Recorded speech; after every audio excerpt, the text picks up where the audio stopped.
Hello guys, for today's video, may share na naman ako sa inyo na recipe.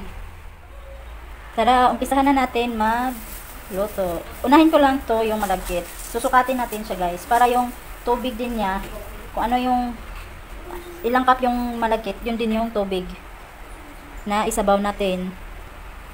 Yan, isa. Dalawa. Ayan, 3 cup yung nagamit natin, pero may unti, hinalo ko na lang din kasi sayang naman. Isama na natin yung cup ng rice cooker yung ginamit ko. Ayan. Ngayon, nahugasan lang natin yung malagkit.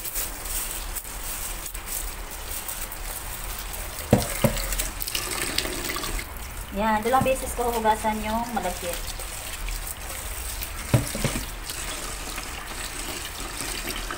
Yung gagamitin ko pala na pangsabaw sa malagkit, yung pangalawang gata. Kasi fresh naman yung ginamit natin na gata. May pangalawa siyang gata. Ayan. Ilan yung cup ng malagkit, yun din yung sabaw niya. Dahil tatlong cup din siya ng gata. Pero yung pangalawa na to siya yung malabnaw. Tapos, 3. Ibubuhos ko na lang to guys kasi diba may kunti din yun kanina. Ayan. Ayan guys, lulutuin ko lang yung malagkit. Antayin na lang natin muna siyang maluto yung malagkit. Saka tayo mag-proceed sa sauce na gagawin natin sa malagkit. Ayan guys, luto na yung malagkit natin. Mag-proceed naman tayo sa next step. Dito sa ating pan. Lagay ko sa pan yung gata, coconut milk. First yung ginamit ko, yung pinakaunan niyang gata, yung gagamitin natin. Sunod ko naman ilagay yung white sugar. Hindi pa naka-on yung kalan natin. Maglagay din tayo ng salt para balance yung lasa.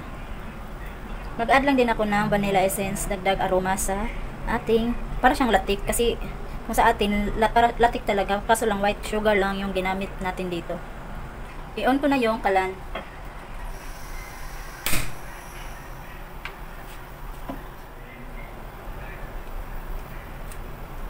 Hahaluin ko lang hanggang sa matunaw yung salt at saka yung sugar.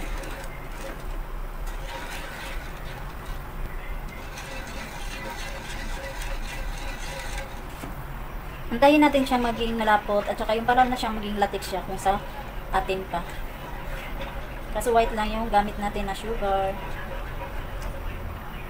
Ayan guys, kumukulo na siya. Hindi naman siya talaga totaling yung parang latik talaga sa atin.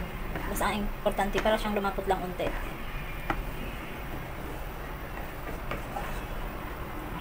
Ayan guys, tapos na to guys. Kasi medyo lumapot na siya. Ilalagay ko na yung malagkit. Ayan, ilalagay ko na yung malagkit natin dito sa ginawa natin. Para siyang latik. Pero hindi siya talaga yung gaya sa atin na latik na latik.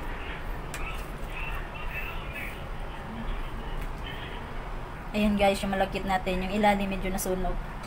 Pero pwede pa naman yan siya kasi malambot. Ihahalo pa rin natin. Ayan na guys, halo-haloin ko lang. Hanggang sa mag-absorb yung malagkit sa latik na ginawa natin. Yan, may dukot pa talaga guys.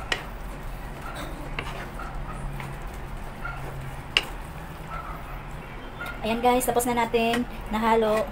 Ngayon, i-rest muna natin siya ng 30 minutes para mag-absorb talaga yung sauce ba, yung pinakalatik niya sa malagkit. Ayan, takpan ko lang muna.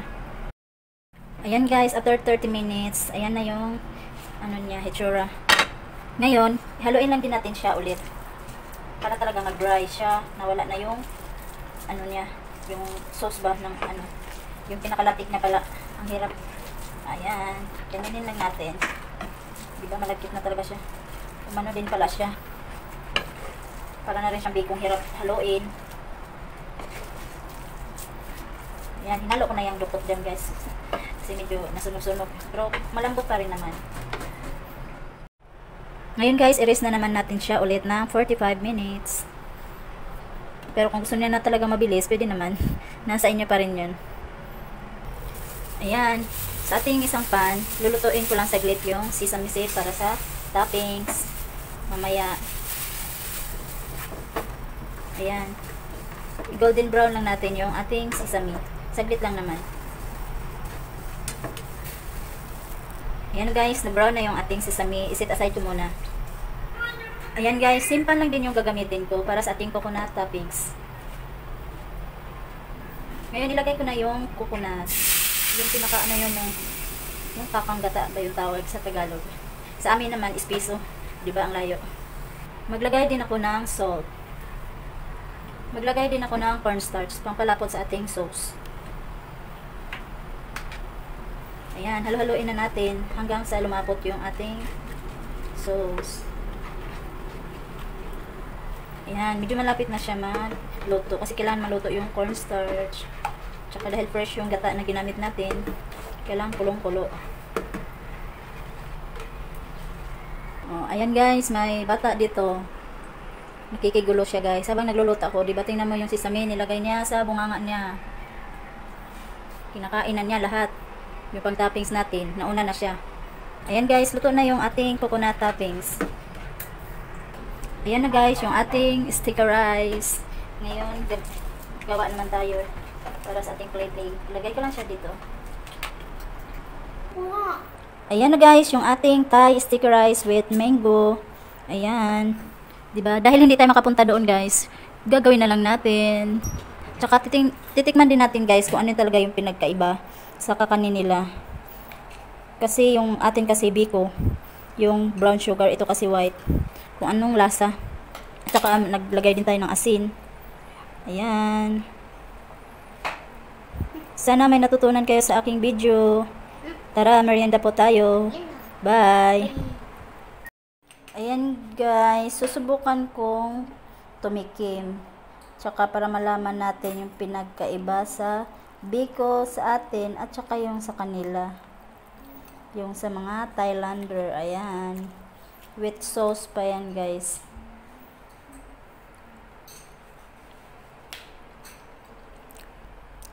Ay grabe, ang sarap guys. Kasi nagbi-blend yung may alat, tapos may tamis. Tapos may mangga pa siya. Parang hindi siya nakakaumay. Ayan, di ba? Nakadalawa na ako. Sarap. Mango, masarap. Di ba? Para na rin tayo nakarating ng Thailand. Mas masarap pa yung mango na walang ano. Ayan, itry ng Sebastian namin. Kasi hindi yan siya kumakain biko. Pero ito, itry natin kung kakain ba siya. Titingnan natin kung anong reaction. O, di ba yung mukha, akala mo maasim. Anong reaction mo, Sebastian, sa ating Thai sticker rice with mango? Ha? Masarap. Masarap, hindi ka nag-ano niyan. Masarap daw. O, ayan guys. Kakain na po kami.